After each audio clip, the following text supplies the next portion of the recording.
Is your child watching so much Peppa Pig that they now have a British accent? Today, I'm diving into one of the most common questions I get from parents. How much screen time is too much for my child? So if you've ever struggled with turning off YouTube, managing video game time, or negotiating phone limits with your teen, you're not alone. In this video, I'll break down the latest screen time guidelines, share practical tips by age, and talk about what really matters when it comes to screens.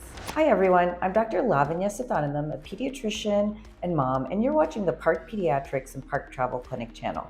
If you want to stay in the loop with the latest expert pediatric and travel medicine information, please make sure to hit the like and subscribe button below. So let's start with why screen time matters. Excessive screen time has been linked to a range of issues: poor sleep, behavior problems, lower academic performance, and even anxiety or depression in older kids. But it's not just about the quantity of screen time, it's also about the quality and the context. So we're not saying all screens are bad. In fact, educational apps, FaceTiming with grandparents, or watching documentaries can be wonderful. But passive scrolling or endless gaming without boundaries, that's where we run into trouble. So the American Academy of Pediatrics offers really helpful guidance, and here's what they recommend. For children under 18 months, try to avoid screen time except for video chatting. Babies learn best through real-world interactions with that back and forth conversation, and not from screens. 18 to 24 months of age.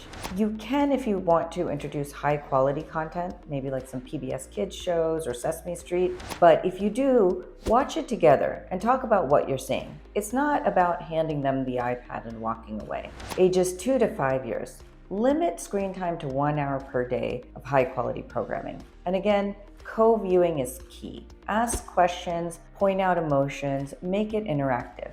6 years and up. So there's no strict daily limit, but this is where balance really matters. Prioritize sleep, 9 to 11 hours per night, physical activity, at least 1 hour per day, homework, family meals, and some downtime before screen time. At least 1 hour no screens before bedtime. If those needs aren't met, then screens can be a part of life in moderation. Teens. So for teens, they need guidance more than limits. Encourage tech-free times, like at the dinner table or an hour before bed, and help them learn how to manage their own use, especially on social media. Here are a few signs that screen use may be getting out of control. If your child gets angry, anxious, or irritable when asked to stop, they're losing interest in offline play or socializing. Screen time is interfering with school or with sleep. They're sneaking screens or lying about usage. If any of these sound familiar, it's really time for a reset, and that's okay. Obviously, you're not a bad parent. Screens are designed to be addictive. So we're all fighting the same battle. So what can you actually do? Here's some strategies I recommend to my families. 1, create a family media plan. Set daily limits, create screen-free zones like bedrooms, and agree on when screens are okay. Academy of Pediatrics has a great online tool, which I'll link in the comments. Use timers. Let your child know, okay, you have 30 minutes of screen time. When the timer goes off, we're done. And be consistent. Preview games and shows. Know what your kids are watching or playing. Common Sense Media is a great website resource for reviews. Offer alternatives. Boredom isn't bad. Keep books, art supplies, puzzles, or outdoor toys handy. If you remove screens without offering anything else, of course it will backfire. Really essential to protect sleep. Turn off all screens at least 1 hour before bedtime. The blue light from screens can interfere with melatonin and sleep quality, especially in teens. So I don't recommend any screens be kept in the bedroom, such as a TV or the phone. Keep the bedroom screen-free. So here's just some final thoughts. Remember, this isn't about being perfect. There's going to be snow days, long flights, or sick days when screens do save the day, and that's okay. What matters is building healthy, sustainable habits most of the time and to have some balance. As a pediatrician, I care less about the exact number of minutes that a child is watching screens and more about whether your child is thriving. Sleeping well, doing well in school, staying active, and connecting with others.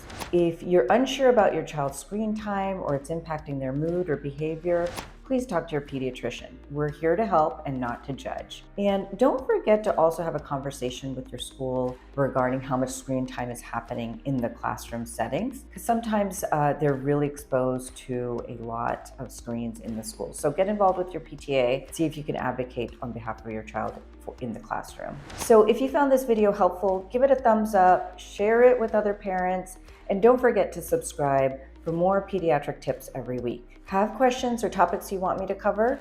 Drop them in the comments below. Thanks for watching, and I'll see you next time.